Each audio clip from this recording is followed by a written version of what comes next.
Bonjour. Bonjour, je m'appelle Nicolas Sèvres, je suis cofondateur de C3PH, enseignant à HEC Montréal et formateur pour l'école des dirigeants. Et toi Dominique? Moi, c'est un copier-coller de toi, sauf que je viens du Lac-Saint-Jean. C3PH a comme mission d'améliorer le bonheur, la mobilisation et la fidélisation des talents au sein des organisations. On s'inspire d'études académiques reconnues, notamment Harvard Business Review. Notre but, c'est de rendre accessible et vulgariser tous ces contenus académiques pour les rendre les plus professionnels et pratiques pour toi. Sur ce, chez C3PH, on parle de choses sérieuses, Sans se prendre au sérieux. bon visionnage. Au cours des prochaines minutes, on va regarder ensemble une analogie qu'on aime beaucoup. L'analogie des singes Monkey Management. Ça a été publié la première fois en 1974 dans Harvard Business Review. Ça a été un article qui a vraiment bouleversé le monde de la gestion et du management. Et c'est d'ailleurs le deuxième article le plus demandé pour réimpression dans l'histoire de HBR. Encore aujourd'hui, l'analogie des singes est enseignée dans les grandes écoles de commerce.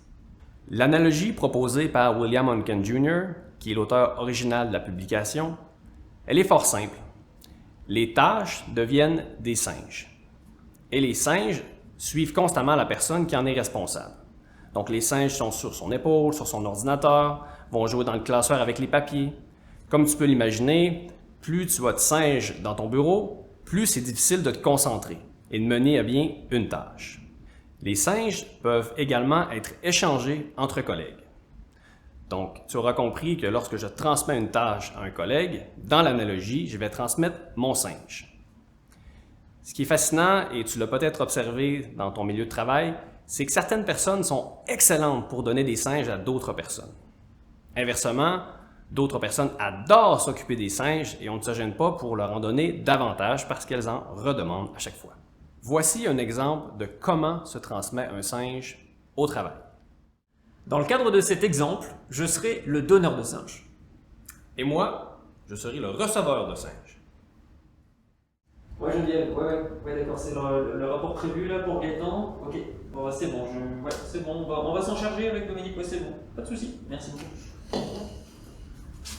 Ça va? Ah ouais, ça va, je t'en pose, je suis relax. Bon, t'avais pas l'air très bien occupé, mais dans le fond tant mieux, parce que Geneviève nous a refilé un dossier, le rapport de Gaëtan, tu sais? C'est pas toi qui s'en occupais, ça? Si, c'est moi qui m'en occupe, mais tu sais, moi je suis pas très bon avec Excel, avec ces affaires-là, là, ça me met toujours des heures et des heures. Toi, t'es quand même pas mal super efficace à ce niveau-là. Est-ce que tu pourrais comme t'en charger là? T'inquiète pas, c'est pas pour tout de suite, c'est la semaine prochaine. Ok, ben je vais regarder ça, je te reviens. Parfait, on fait comme ça. Parfait. Merci dame. Maintenant que tu as pu observer comment se transmettent ces singes, on va regarder comment on peut se protéger justement de cette transmission de singes. Dans l'article original publié en 1974, l'auteur proposait 5 règles d'or. Mais comme les temps ont changé depuis cette époque, on a choisi d'en retenir 3 qu'on va te présenter aujourd'hui. Pour chacune des règles d'or que je vais te présenter, je t'invite à prendre un moment de réflexion pour essayer de trouver le message qui se cache derrière chacune de ces règles. Sache d'ailleurs qu'il est possible que tu sois choqué à la lecture de la première règle. Règle d'or numéro 1. Les singes doivent être nourris ou tués. Je te laisse quelques instants pour y réfléchir.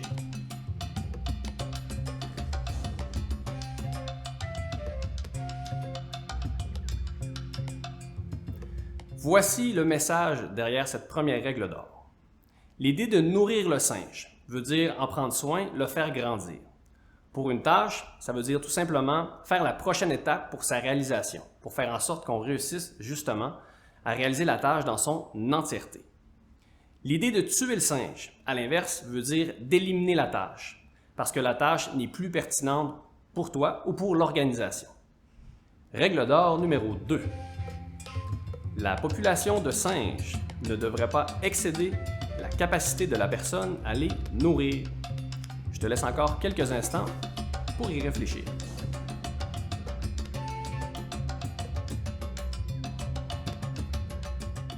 Explication de la règle d'or numéro 2.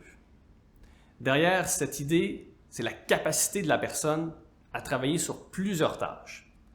Pour certaines personnes, gérer une dizaine de singes est très correct. Pour d'autres, 5 singes va être amplement suffisant pour l'occuper. Donc, est-ce que tu connais ta capacité, justement, en matière de travail et est-ce que tu la respectes? Règle d'or numéro 3. Le prochain temps de collation du singe doit être prévu. Peux-tu deviner le message derrière cette règle?